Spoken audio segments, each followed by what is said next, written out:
So Remnant 2 just released their third DLC, and normally I would go about making numerous videos that would show you hyper-specific build crafting and ungodly amounts of math, allowing you to trivialize most of the content available as I have update after update, DLC after DLC. However, this time I find myself thinking, I don't think I will. Some of you might mistakenly believe this to mean that the new DLC is bad, but please understand that while this will sound rather silly, Remnant not only changed my perspective on gaming as a whole, but also my life on YouTube, and I want to talk about how it did so, as well as what parts can make this game fucking awesome, in addition to what can make it pretty sucky at times, because as usual, it wouldn't be fair to address one end of the spectrum without also covering the other. To give some context for the general state of gaming at the time of Remnant's release, the game dropped in late July of 23, which was just a few months after I had stopped playing Warframe, and I was looking for new things to do. Leading up to Remnant's release that same year, though, was one full of apology note after apology note from game developers, or even apology streams if you saw the complete massacre that was Diablo 4's first balance patch. I tried playing numerous other big titles at the time, but paired with all the failed launches, nothing was really clicking, and games stop being fun altogether when everything you try to play is just a beta release, exploiting you as a free QA tester while hiding behind the guise of a completed game with a full price tag. This feeling of aimlessness had grown so deep that I was actually in talks with several of my friends at the time to try and hand off my channel to one of them, because I just didn't care anymore. Then Remnant released, and a few of my friends convinced me to go try it with them for shits and giggles, and oh my god, I am so glad I did. And this is where I will start by discussing the positives first, regarding what pulled me into the game as well as what has kept me over the past year since, and after discussing these points with friends and even players I've never even spoken to before, number one on everyone's list is replayability and the gameplay loop. It may sound like a cop-out to praise something as nebulous as this, but there is a bit to break down here, and I think you will understand once I've done so. Remnant 2 is a Souls-like looter shooter that obviously strays from your typical Souls-like formula with the deafening addition of guns, but also in that the structure of the game abandons the linear structure that you would typically expect. If anything, we should call it modular. After getting through the tutorial, you will find yourself thrust into an alien world, and were you to look at any other player starting the game, the odds are high they aren't starting on the same world as you. The game does have a fixed ending point, so to speak, but rather than going through the motions of getting from points A to B and C to D, we instead go through our starting world that has a chance to be one of many different starting worlds before even going through the other various worlds to reach the figurative ending. Not only that, but even if you and another person happen to start on the same starting world, the content therein can be completely different between your two playthroughs because every world has alternate timelines that drastically alter the story and the objectives within. In addition,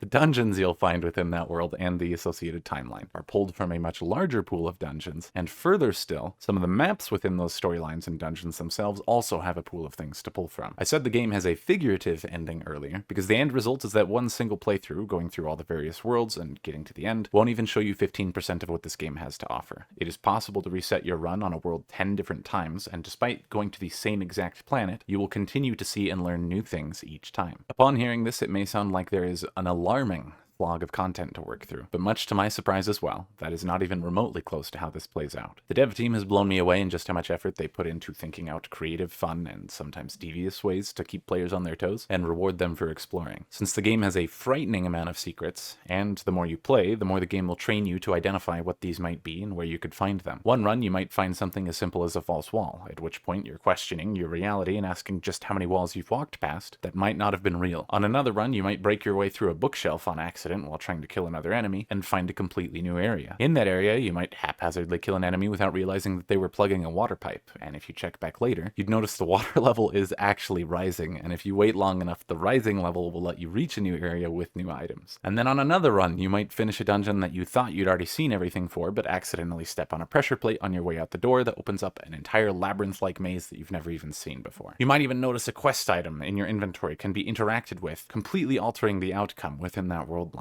There is such an overwhelming abundance of things at every twist and turn that will just constantly have you going, this fucking game, man. And just for reference, when Elden Ring released, I played for 132 hours before I was like, yeah, I've done everything, I'm good. Whereas when Remnant 2 released, I played for 300 hours before I was satisfied with my experience and moved on to other things. Granted, the 3 DLCs since then have added another 700 hours on top of that, bringing me to the 1,000 I'm at now as I finish, all of which only cost $60.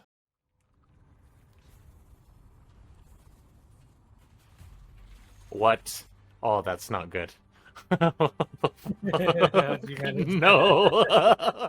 The co-op experience. This will be a quick point, but when I first started playing, many of my friends were busy, so I didn't get to play with them that much, but it still managed to pull me in. But once my friends were available to set aside more time, my gameplay experience was elevated by orders of magnitude. And the best thing that I could compare this to is Helldivers, where even if you play alone, sure, you're gonna have fun, but when playing with others, you will be exposed to situational comedy that you could never imagine. And an example for which, I'm not even joking when I say this, at one point in time, the most effective way to gain XP was to eat your friends. And no, I will not give context for that. But that it already has you scratching your head is exactly my point. You'd never know just how funny that was at the time unless you played co-op. And to this day, I cannot think of a more entertaining co-op experience. Art and world design. As mentioned before, there is a high degree of variability from playthrough to playthrough between each world and the timelines possible for them. Because of that, while there won't be too many chances for them to blow you away, there will be more than enough to have you going, oh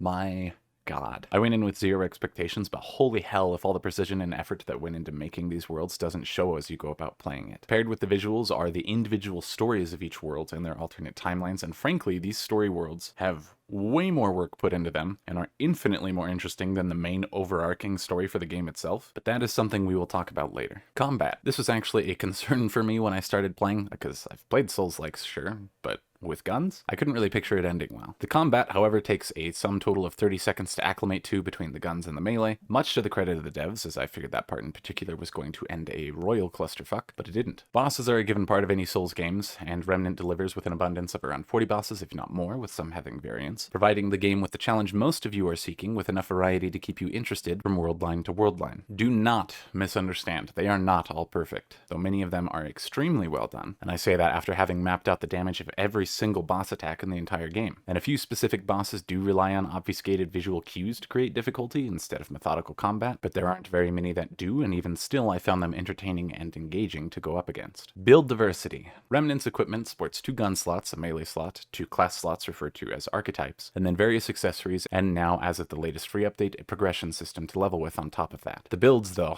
oh man, the builds. I want to clarify that the builds do not need to be complicated in order to complete the game, as it is very much intended to be a skill-based game, so just run whatever you want and you're going to be just fine. On the flip side, though, the game absolutely rewards you if you think about how exactly you might be able to use any of the hundreds upon hundreds of items and their unique interactions. This game has awoken a hunger for build crafting in me that I didn't know I had, which is pretty funny to my friends and I, because just months before Remnant released, I had been adamant that I would never look into doing build videos no matter what game I played, because I just didn't find them that interesting. Now, however, the depths to which I have explored this build crafting hunger are pretty deep. I started with a very small damage reduction calculator spreadsheet, and then I turned it into an entire build loadout calculator spreadsheet. Then I took the time to start learning coding and web development and turned it into a build calculator website. Then I kept going and updating and doing more things until I arrived at the ultimate state of nerd. I made it so you could not only use my site to calculate all of your build stats, but then I made it so you could optimize your builds by telling it what you were after, and then it would look through millions and billions of gear combinations and tell you exactly what gear will give you the best possible stats. Yes, I am a huge dork, and I probably have a problem or two given just how much time I spent on these things. But the point here is more just to show that any build you want to make, you can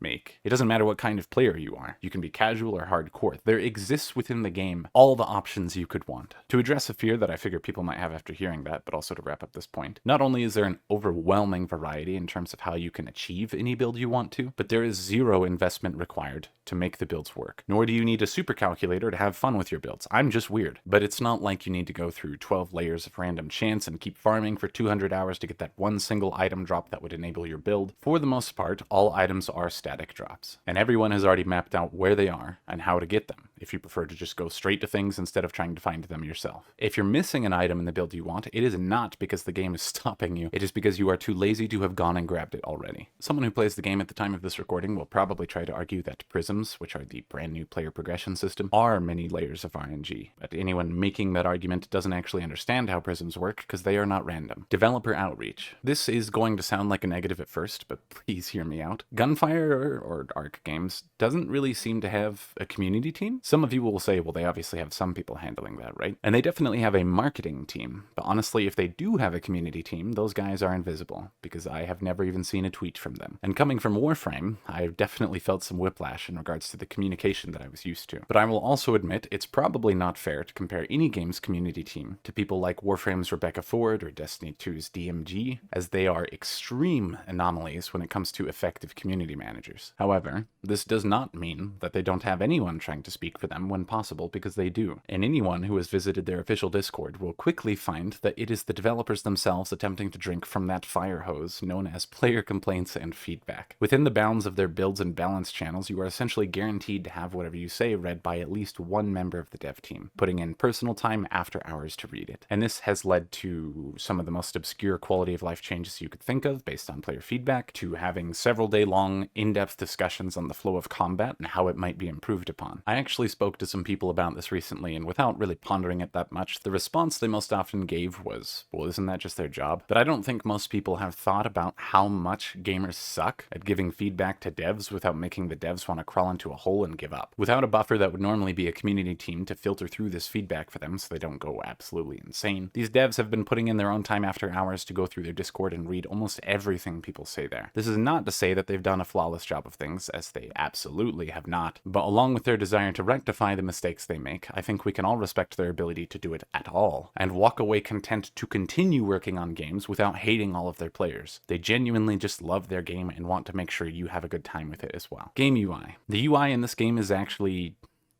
very attractive. Hands down the best map functionality I have ever seen, with clear indicators for boundaries and accurate 3D mapping, with the exception of where secrets might be hiding for understandable reasons. I am a big fan of the very clean design, as well as the fact that none of the stats in the overview column are ambiguous in what they should represent or do. However, just because the stats column isn't ambiguous doesn't mean the whole game isn't. And this is where we're going to start on the negatives, because as much as I may have oozed over it up until this point, that doesn't mean the game is without flaw. In the same vein as game UI, but getting a little more specific, the first up is consistency.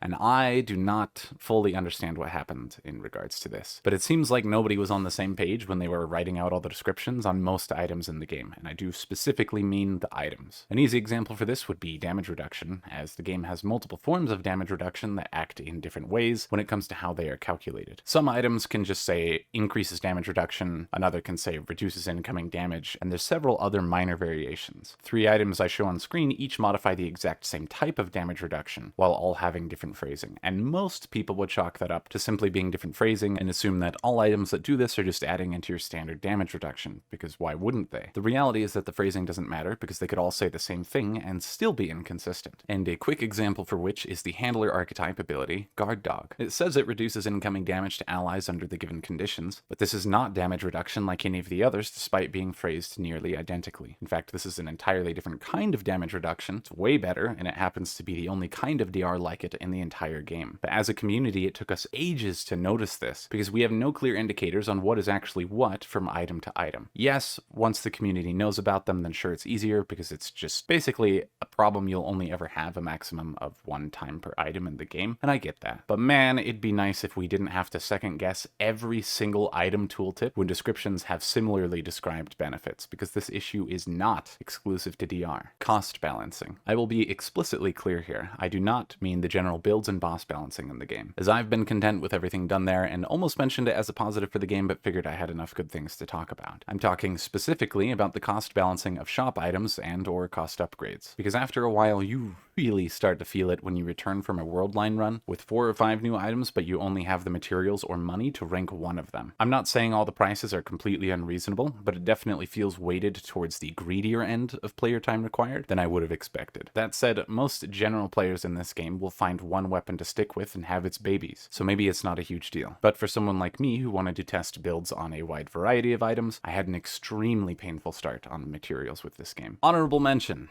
multiplayer menu. This is not a super huge deal, but good god if it didn't annoy me during my playtime with my friends. The game does offer multiplayer for those who want it. It's pretty intuitive on how you join people, and I have no issue with that. But why on earth am I not able to join on my friend from the main menu? Why must I first load into my own game alone, only to reload into a friend's game? Surely there must be some obscure technical limitation that someone can come up with here on why this order of events must take place, because if not, then I do not get it. There were some other notable issues in the current state of the game at the time of this recording, but the devs have already come out and addressed it to be fixed in an upcoming patch, and since I do not want to mislead any future gamers that come in after that update, I will not be discussing them in this video. And so, lastly, is story. We discussed prior how much I had enjoyed the general world building and story for each aspect of the game, all their world lines, whatnot. However, the main overarching story for the game, separate from each world, just kinda falls short.